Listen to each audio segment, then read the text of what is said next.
2021년 2월 13일 토요일 성경 묵상입니다.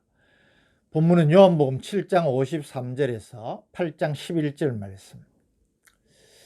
오늘 본문 7장 53절에서 8장 11절까지는 괄호 안에 있습니다. 이것은 사본상의 문제입니다. 이 가늠하다 잡힌 여인에 대한 기사가 배자 사본에는 있지만 더 오래된 주요 사본인 시내산 사본, 알렉산드리아 사본, 바티칸 사본 등에는 없기 때문입니다. 7장 53절 다 각각 집으로 돌아가고, 이 7장 53절은 압달락의 바리새인들의 회의가 끝나고 산회한 후의 상황을 묘사한 것입니다. 8장 1절 예수는 감람산으로 가시니라.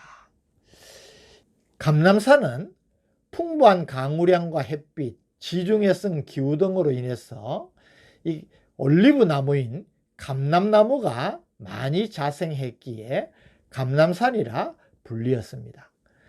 우리 예수님께서 공생의 막바지에 이르러서 낮이면 예루살렘 성전에서 가르치시고 밤이면 이곳 감람산에 오셔서 쉬신 것으로 누가복음 22장 39절에 나타납니다.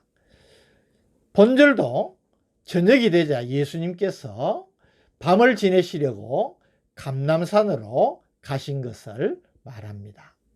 2절 아침에 다시 성전으로 들어오시니 백성이 다 나오는지라 앉으사 그들을 가르치시더니, 압달락에서 성전에서 가르치신 예수님께서 저녁이 되자 감람산으로 가셨다가 다음날 아침 다시 성전에 오시니 예수님의 가르침을 기대한 백성들이 예수님께 나왔고, 예수님은 그들을 가르치시는 중에 서기관과 바리새인들이 현행범으로 잡힌 간음한 여인을 끌고 온 것입니다. 3절 서기관들과 바리새인들이 음행 중에 잡힌 여자를 끌고 와서 가운데 세우고,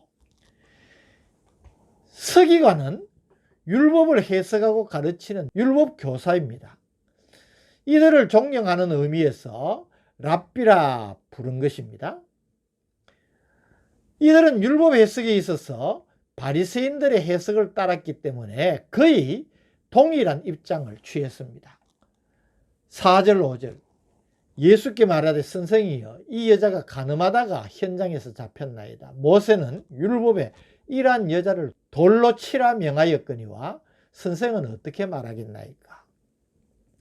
현장에서 잡혔다는 것은 현행범으로 체포된 자라는 뜻으로 전혀 변명의 여지가 없다는 것을 의미합니다. 모세는 율법에 돌로 치라 명하였다는 것은 신명기 22장 23절 24절에 근거합니다. 유부녀와 약혼한 여자가 다른 남자와 통간한 경우에 두 사람 다 돌로 쳐 죽이도록 규정되어 있습니다.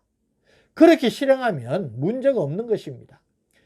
그런데 이들이 예수께 이 여인을 데려와서 율법에는 돌로 쳐 죽이라 했는데 선생은 어떻게 말할 것입니까? 라고 굳이 질문한 의도를 다음 절인 6절에서 확인할 수 있습니다. 그들이 이렇게 말하면 고발할 조건을 얻고자 하여 예수를 시험함이라라.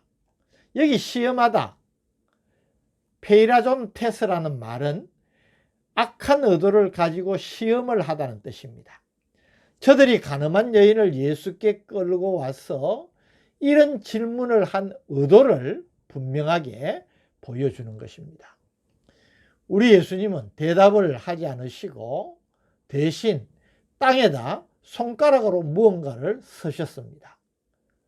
6절 후반절 예수께서 몸을 굽히사 손가락으로 땅에 쓰시니, 성경에서 예수님께서 무엇을 쓰셨다는 유일한 기록입니다.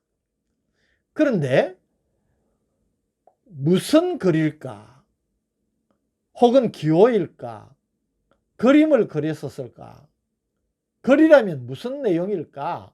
궁금하지만 정확하게 알 방법이 없습니다. 7절 그들이 묻기를 맞이 아니하는지라 이에 일어나 이르시되 너희 중에 죄 없는 자가 먼저 돌로 치라 하시고,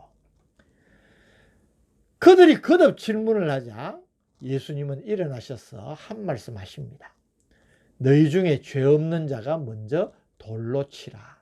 여기 죄 없는 자, 아나마르테토스란 말은 더 의미를 살려서 번역한다면 죄를 짓지 않는 무엄한 사람이라는 뜻입니다.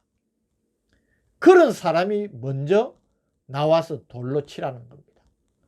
세상에 이런 사람이 있을 수 있겠습니까? 이런 사람이 먼저 나서서 사형을 집행하라는 말씀이니 누가 선뜻 나설 수 있겠습니까?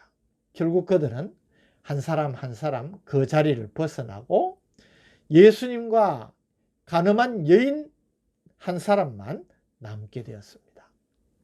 8절 9절 다시 몸을 굽혀 손가락으로 땅에 쓰시니 그들이 이 말씀을 듣고 양심의 가책을 느껴 어른으로 시작하여 젊은이까지 하나씩 하나씩 나가고 오직 예수와 그 가운데 섰는 여자만 남았더라. 예수님께서 여자에게 말씀하십니다. 10절 11절 예수께서 일어나사 여자 외에 아무도 없는 것을 보시고 이르시되 여자여 너를 고발하던 그들이 어디 있느냐? 너를 정죄한 자가 없느냐? 대답하되 주여 없나이다.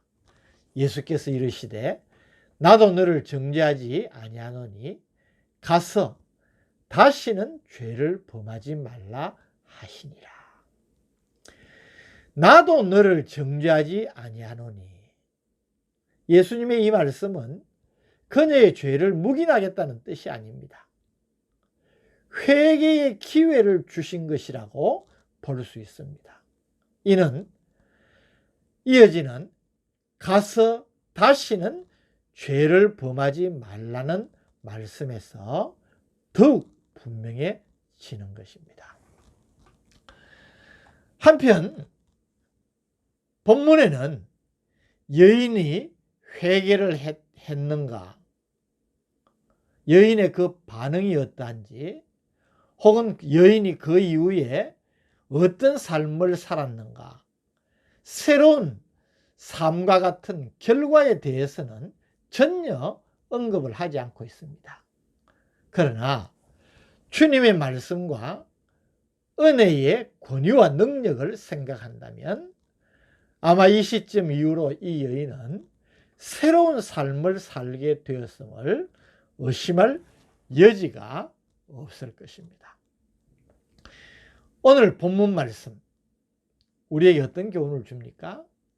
저는 이 간음하던 여인이 현장에서 붙잡혀서 사형 집행을 당할 처지에 있었는데 이 여인을 빌미로 해서 예수님을 어떻게 해보겠다는 의도를 가지고 저들이 나왔지만, 우리 예수님은 이런 상황을 통하여서 예수님 자신이 이 세상에 오신 목적을 너무나 분명하게 다시 한번 깨우쳐 주시는 것입니다.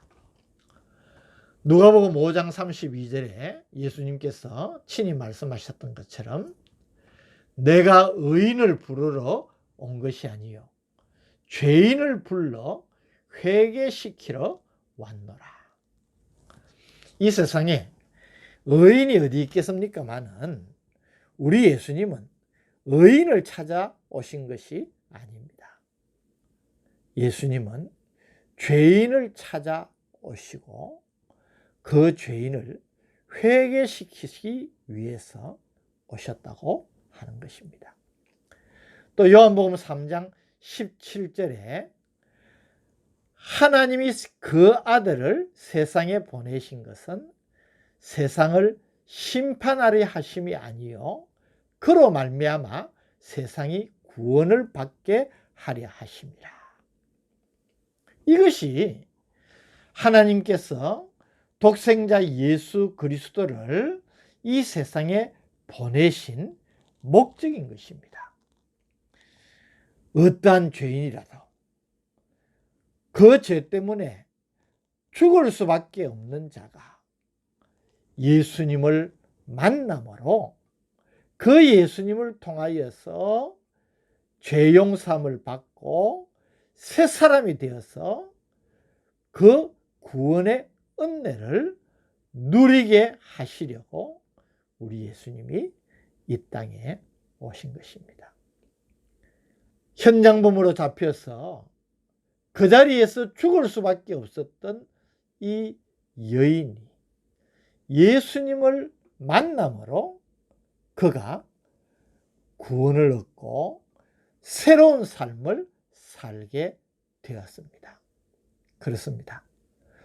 누구든지 어떤 사람이든지 아무리 부족하고 아무리 악한 죄인이라 할지라도 주님께 나오면, 그래서 주님을 영접하여서 그 주님을 믿으면 그 주님 안에서 새로운 존재가 되는 것입니다.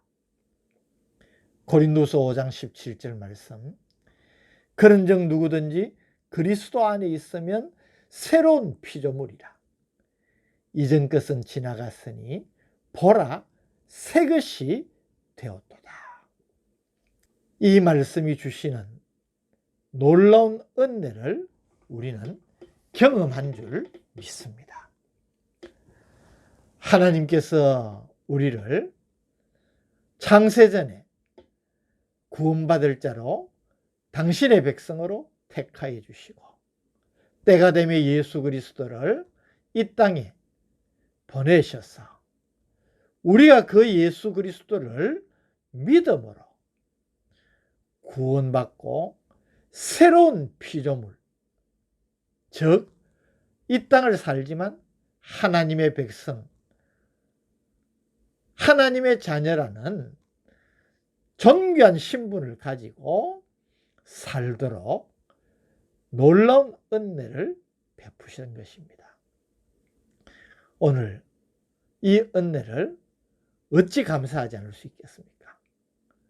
다시 한번 베풀어 주신 은혜를 감사하면서 이 놀라운 은혜를 내가 진정으로 받았다면, 아직까지 이 은혜를 모르는 사람에게, 예수 그리스도를 모르는 사람에게, 죄 때문에 멸망할 수밖에 없는 사람들에게 이 예수님을 전하고 예수님께로 저들을 인도하여서 우리와 같은 구원의 은혜를 누리도록 하는 복음의 전달자가 되는 복된 성도들 되시기를 주님의 이름으로 축복합니다. 오늘 놀라운 사건을 통하여서 우리가 받은 은혜에 얼마나 지극하고 놀라운 은혜인지, 또 그 은혜를 받은 우리가 어떤 사명을 가지고 있는지를 깨우쳐 주시니 감사합니다. 늘 구원의 감격 속에서 주신 사명 감당하며 우리의 이웃부터 가능한 대로 땅끝까지 주님의 복음을 전가하는 복음의 증인들 되게 하여 주옵소서. 예수님 이름으로 기도드립니다. 아멘.